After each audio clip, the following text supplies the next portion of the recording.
JJ, coming off the wild card series and coming into Yankee Stadium, just wonder how you assess where your team is at, how they feel going into this series. Well, they're very confident. You know, it was a tough series, two one-run games. A lot of tight moments, but you can gain confidence out of two wins like that. So I think we're in a good spot mentally. Okay, Bill in the second row. Tommy Pham is a guy that's bounced around the last few years. What did you like about him when you grabbed him off waivers? Really just his intensity. He brings a certain swagger to a team. We saw Arizona benefit from it last year. Somebody we targeted at the trade deadline. We thought he'd be a nice mix with our group of veterans. And whenever you add playoff experience, it's always a good thing.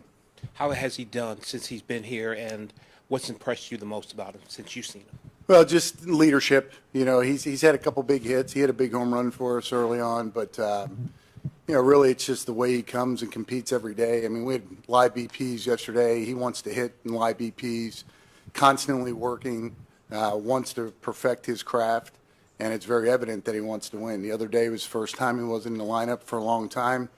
Handled it great. Ended up getting a pinch hit later in the game. But if you watch him through the game in the dugout, I know the cameras caught him a couple times. He's into the game. That guy wants to win. Ron, go ahead.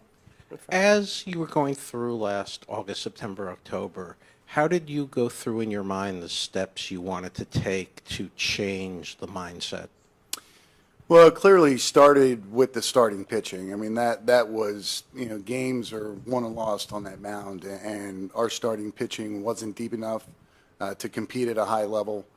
So that was the focus. Fortunately, we had acquired Cole Reagans in the middle of the year, so we had a piece that, we didn't know how good Cole was going to be when we acquired him, but it was apparent at the end of September he was going to be in our rotation. So now it was a matter of going out and trying to put pieces to the puzzle together. Starting pitching, they were the biggest pieces, but we also had to address the bullpen. We also had to address our lineup. But we also wanted guys that had experience in the playoffs. So the younger guys who are still learning of what this is all about were around guys that have been there. So it was a combination of those three things, and came together nicely. How about just for the group staying and returning to get them to go into the offseason with the right mindset coming off that? Well, they were excited. The guys that, whether it was Salvi, Bobby, there were others, but those two in particular were very excited that we were active in free agency. We were showing that we wanted to get better. Salvi was at a point in his career last year where it's the first time I think he ever thought about not being a Royal because he wanted to win. And when he asked me for an honest assessment, I said, a lot of things got to go right. We've got to turn this roster over. We've got to stay healthy throughout the year. A lot of things have to go right for us to be back in the playoffs. But, here we are, and Salvi's a part of it. So it worked out really, really well. And last thing, for a player like Pham who's available into spring training, how do you go through deciding whether to try to add him in February, March, or wait to see if he's available at the trade deadline? We felt our outfield was in a good spot to start the year, so it wasn't as much of a need.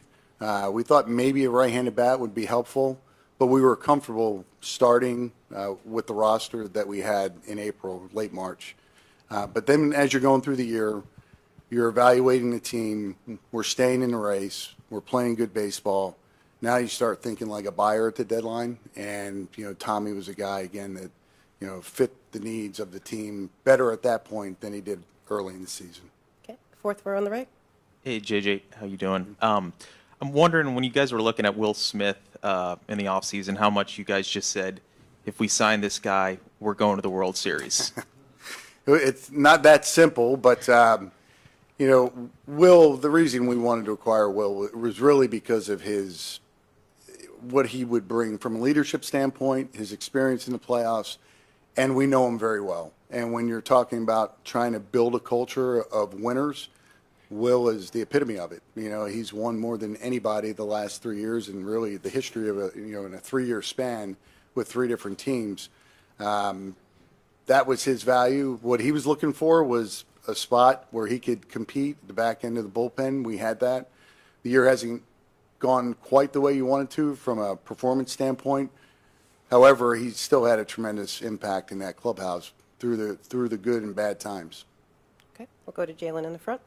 Hey Over JJ, now that you've pretty much seen a couple months of Lucas Erceg, what made him the right person to get that swing and miss that you wanted in the back of your bullpen? Our scouts did a good job. The numbers were telling us that he was moving in the right direction. He's a young major league pitcher, regardless of his chronological age. He's a young major league pitcher. Part of our objective at the deadline was if we were going to give up prospects, quality prospects, guys at the top of our system, we were going to have to get in return players that had years of control, and Lucas had years of control. What you don't know is how somebody's going to respond in the ninth inning. He was pitching high leverage in Oakland behind Miller. You don't know how he's going to respond in those moments where he's the closer, but I think what he's gone through over the last 2 months gives us a lot of confidence that we do now have a closer. So he's, again, continuing to improve. He's going to keep getting better. And my second question, looking at the foundation, we talk about the players that you brought in, but the coaches that you have on Matt Quattro's staff, Brian Sweeney, Zach Bove, Alex Zumwalt, and the like, how important have they been in kind of taking these guys and developing them into what you wanted? Extremely important. I think it's pretty well documented. Q and Brian and others, I didn't have any history with them. We did a deep dive in our hiring process, looking for certain things, looking for coaches that would challenge us and show us different ways to go about development at the major league level. But what stands out more than anything, Q's steadiness through a 106-loss season and an 86-win season and being here right now, he hasn't changed one bit. It's very steady, and players feed off of that. Brian, Zach Bove, Mitch Stetter have changed the culture of our pitching. And a lot of it's just through positivity. I mean, it's hard not to enjoy being around Brian Sweeney and Zach and Mitch. So even through the bad times that we've had, the tough times, they've been the same guys. And when you play 162 games, that's really important. You can't get on this roller coaster of when you're going good, you're positive. When you're going bad, you're negative. Players don't respond to that. So they play a huge part in what's going on right now. Okay, we'll go to Tyler in the fourth row.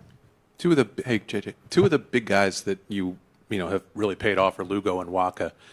Neither had a ton of innings last year or profiled necessarily as a big inning guy. How were you able to get the best out of them and manage the workloads? And specifically with Waka, how did that deal come together? What'd you like about him? Yeah, well, I'll start with Seth because he was the first one that we signed of the two. Seth, I want to say threw 148 innings last year. And when you think about what you want out of a starting pitcher, it's more in the 180 and ideally 200 inning mark. The background work we did on Seth, there were a lot of really good indicators that he would be able to handle a 30, 40 inning jump in innings total. He had the mindset that he wanted to pitch 200 innings. He shared that early in spring training, which, quite honestly, at the time, we would have been happy with a 175, But once he got rolling and talked about getting to 200 innings, and he was pitching very efficiently, it was just coming together for him. With Michael, a little bit different because he had been averaging, I want to say, 127 innings a year over the last several years. But once we signed Seth and we had Brady and we had Cole, we felt like we can add Michael Waka, and if he gives us 130, that would be fine. You look at the collective number of innings that they'll throw. If we could get to 800 as a starting staff, we'd be very happy with that. So it wasn't as important that Michael threw 175 innings as it was for Seth, but they've fed off each other really well. Again, they've stayed healthy. Michael got hit with a batted ball early in the season, missed a couple starts. Other than that, he's been strong, and they've been very efficient. And I think here lately, we've been able to get them out of games a little bit earlier because the bullpen's been pitching better the last month. But early in the year, we were pushing them through 6 and 7 because we needed to, but they responded well and never seemed to slow up. Okay, we'll go to Annie in the middle. JJ, could you elaborate a little bit more on the impact Sweeney has had on the pitching department, going back to when you hired him ahead of the 23 season? I mean, the turnaround this year has been a lot because of the pitching and the pitchers you have, but his process as he's kind of instilled that over the last 2 years. Well, I'd be remiss not to mention Paul Gibson as well. He's our director of pitching, primarily oversees the minor leagues, but he and Brian have worked together on overall processes, top to bottom, because the last thing you want is something being done differently in the minor leagues or differently in the major leagues than what they just went through in the minor leagues. So there's been really good communication. We have other people in play as well that are conduits between AAA and the big leagues. Malcolm Culver is one of them, Andy Ferguson. They're very involved. Brandon Nelson. It's a team of people that, share a vision, and there's no guesswork that our pitchers are going to go through. But Brian and Paul in particular have worked really hard to come up with our principles and what we believe in. And once you start having some success, then more people buy into it, mainly talking about the players do. So it's been a great thing to be a part of. The one thing that we all know, it's never have it solved. So we're going to have to stay ahead of it. You just got to keep working and thinking ahead. If we're going to be a really good pitching organization, we need to keep thinking and challenging each other, and that's something that Brian does very well. He asks a lot of questions, and I think going back to Jalen's question about Q and Brian, they both ask a lot of questions. There's not one person in that coaching office that thinks they have all the answers, and that's what makes it a fun place to work. Okay, we'll take one last one from Tyler. What did you like about Lorenz, and how has he been those couple outings since he came back? Because he didn't have much role last year in October for the Phillies, but what role do you anticipate him having? So when we acquired him, and again, kind of the common theme, somebody played in the playoffs, had experiences that some of our younger guys didn't, but when Michael became available, we were reaching a point of the season where you want to protect really all 5 starters. So if we wanted to skip a start or if we had an injury, we had the depth to overcome that. Michael pitched very well as a starting pitcher, and then he aggravated his hamstring, and he's been battling the hamstring really for about a month now. But he had some highlights before the injury. On a rehab start, aggravated it again, so now he's somewhat limited. We think he can go 3 innings, but if we can get 2 innings out of him, we'll be really happy. He matches up well against righties and lefties. He's pitched in these roles, whether we need him to start a game or be a reliever. He's been in those roles. So it's really the versatility that he provided us that we didn't have. We didn't have somebody that did it, at least at that level, like Michael has. So it was a nice addition, and he's helped us get through some tough times.